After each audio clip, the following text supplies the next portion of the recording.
बिस्मिल्लाहिर्रहमानिर्रहीम अल्लाहुम्मा सल्ली अला मुहम्मद नबी उम्मी व अला आलिहि वसल्लम तस्लीमा। माय यूट्यूब फैमिली, कैसे हैं आप लोग? उम्मीद है कि खुश होंगे, खुश रहें और दूसरों को खुश रखने की कोशिश करें। आज हमने बनाई है रसमलाई, तो रेसिपी आप लोग शेयर करूँगी, तो आप लोग उसको ज़रूर ट्राई कीजिएगा।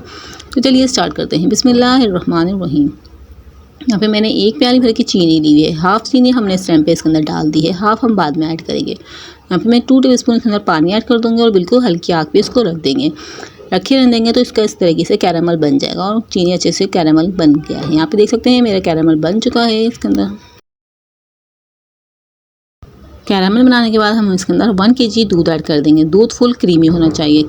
दूध डालने के बाद जो हमारा कैरामल है वो नीचे चिपक जाएगा, लेकिन आप लोग परेशान नहीं होइएगा। दूध पकता रहेगा, गर्म होता रहेगा और आप चमचा चलाते रहेंगे तो कैरामल जो हमारा बना हुआ है वो दूध में मिक्स हो जाएगा।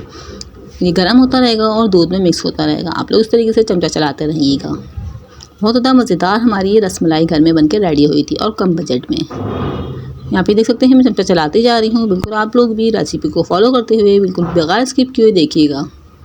अब यहाँ पे हम 2 से 3 छोटी इलायची लेंगे, उसको पीस के इसके अंदर ऐड कर देंगे। अब जो चीनी हमारी बची थी वो हमने इस टाइम पे इसके अंदर ऐड कर दी है और दूध को हम इतना पकाएंगे कि बिल्कुल हाफ़ हो जाए और हल्की आग पे इस तरीके से दूध को हमने पकाने के लिए रख देना है। एक अंडा लेंगे, उसको सेपरेट हम इसको फेंट लेंगे। यहाँ पे मैं अंडे को फेंट रही हूँ, तो आप लोग इस तरीके से फेंट के अलग से रख लीजिएगा।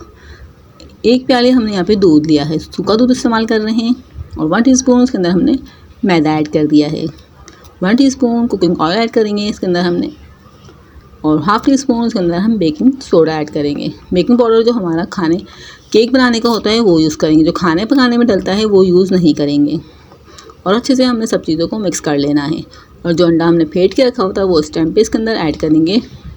ज़्यादा ऐड नहीं करेंगे, थोड़ा थोड़ा करके ऐड करेंगे। पानी नहीं डालेंगे, सिर्फ अंडे से हमने इसको गूंदना है और सॉफ्ट से इस जैसे डो बन जाती है आटे की, उस तरीके से हमने बना लेना है। यहाँ पे मैं देख सकते हैं अच्छे से मिक्स करते हुए हमारी ये बन चुकी है और हाथ पे हम ऑयल लगा लेंगे ताकि हमारे हाथ पे ना चिपके। मज़ेदार सी ये रसमलाई कम बजट में और घर में बन के रेडी होगी बग़ैर मेहनत के। अब हाथों पे मैंने ऑयल लगा लिया है। इस तरीके से छोटी छोटी गोलियाँ बना लेंगे हम। ये हमने छोटे साइज़ की बनानी है, ये फूल के बड़ी हो जाती हैं। इस तरीके से मैं सारी बना लूँगी। यहाँ पे देख सकते हैं मैंने सारी बना ली हैं।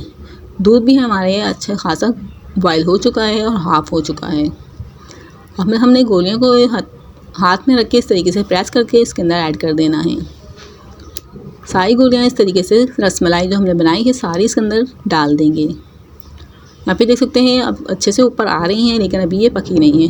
जब इनका कलर बिल्कुल वाइट हो जाएगा तो इस टाइम पे आप लोग समझ जाइएगा कि ये हमारी रसमलाई बनकर रेडी हो चुकी है। इस टाइम पे हमने इसके अंदर बादाम पिस्ते पीस के ऐड कर देने हैं।